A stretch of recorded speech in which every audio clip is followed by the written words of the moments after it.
So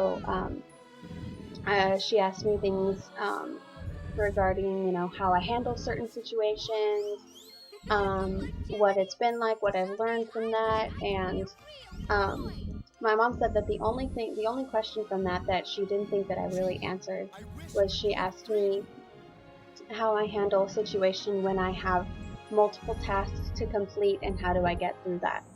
And I didn't really answer the question as well as I could have. And now that I look back on it, I didn't really, my mom was right, I didn't really answer the question. I told her that I used an example of, if I'm at the top of a slide, dispatching guests at the top of the slide, we have this scale at the top of some of our slides, and we have a height restriction on some of our slides. So I gave an example of if I had a guest that was over the weight limit and a guest that was too short, and how I would handle a situation like that.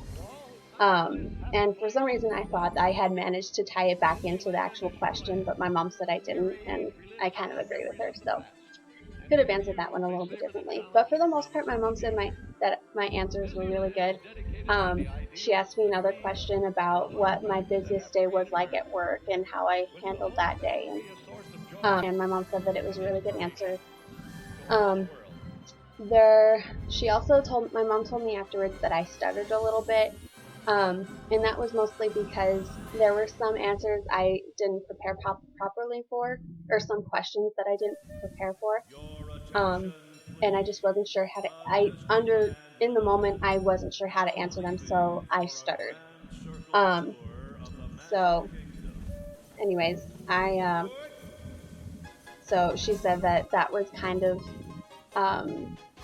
a little off, was I stuttered a little bit, so we'll see about that. And then also, she asked me about, let's see, after she asked me various questions along the lines of my job as a lifeguard, and then after that she talked to me about my roles that I had chosen, and we talked a little bit about the roles that I chose, why I chose them, why I felt I was qualified for them, and I think I chose character performer was my top because that's the one that I'm most looking at, and then I chose lifeguard because that's another one that I'm really qualified for and that I enjoyed doing, and also I chose attractions because that kind of goes along the lines of what I've been doing as a lifeguard at Roaring Springs, because we dispatch slides at the water park, so I have experience in that. And then I chose front desk and hospitality, or maybe it was just hospitality, and then the other one was concierge / front desk. And I chose those just because I'm familiar with being able to greet people and being positive with people, being able to give people information. So I talked about that, and then after that, she asked me what 2 jobs I thought I was most qualified for, and I had said character performer because of all the performance experience I've had, and then lifeguard because I said attractions first because for some reason lifeguards didn't come to mind first. So I was starting to explain why I was most qualified for attractions and said something about lifeguard, and I was like, oh, probably lifeguard then would be my second one. So my mom was like, you should have just chosen that one, but for some reason I didn't think about it. Whatever, I don't know. So yeah, and I talked about that, and then after that she left it open for questions, and I honestly didn't really have any questions because I've been doing so many years of research on the Disney College program, and I just didn't feel like I had any questions left because I've asked all the questions that I've ever had, and all my questions have been answered. So I had to do a lot of thinking about some questions because I knew I needed to ask at least a couple of questions, just to show them that I'm interested and like genuinely interested, and yeah. So I asked them, and apparently I didn't ask the greatest questions because she seemed kind of like thrown off by them. Like, I don't know.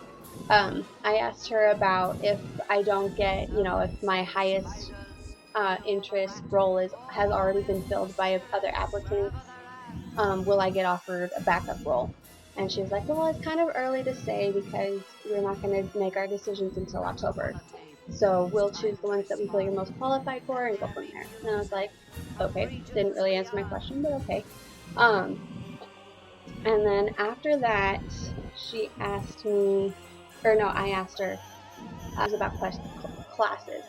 Because I wasn't originally planning on doing classes, but, and I told her this, I said, but I noticed that one of the classes, the show production class, is similar to a class that is a requirement for my major, so I may or may not be able to get credit for that, so how would that work? And then she told me how that works.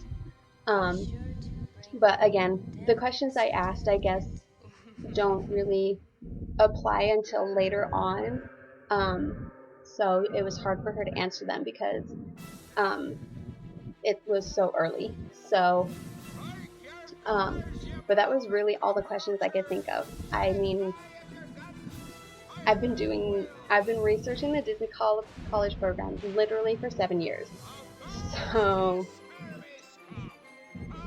at that point, I had most of my questions answered. So yeah, that was kind of how my interview went, in the order of things. And then, so now I'm going to give some of, kind of my tips for people doing the interview in the future, or, have interviews coming up, you're preparing for them. Definitely, even like if you're still in your application process, I would say, because I most of the roles they had, I said no interest, and the only reason I said no interest is because I didn't think that I had enough experience to say that I had any interest in them.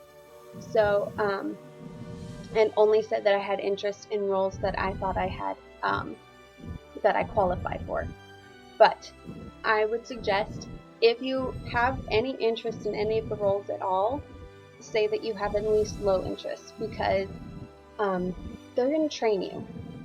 If they feel like they can train you and work with you, they'll choose you for that role. I mean, if they don't feel like you can do it, then they won't choose you. So what does it hurt to say that you have interest in it? So if you have an interest, say that you have interest in as many roles as you actually have interest, because that maximizes your chances of getting in. Also, when you're preparing for your phone interview, have notes, like some bullet point notes. Don't write word for word what you want to say. Because you don't want to sound like a robot. But you do want to be able to know what you're going to say, and you don't want to stutter like I did. And you want to feel prepared to answer the questions that they're going to ask. So I would say definitely have a notebook. Give anything that you want to talk about, make bullet points.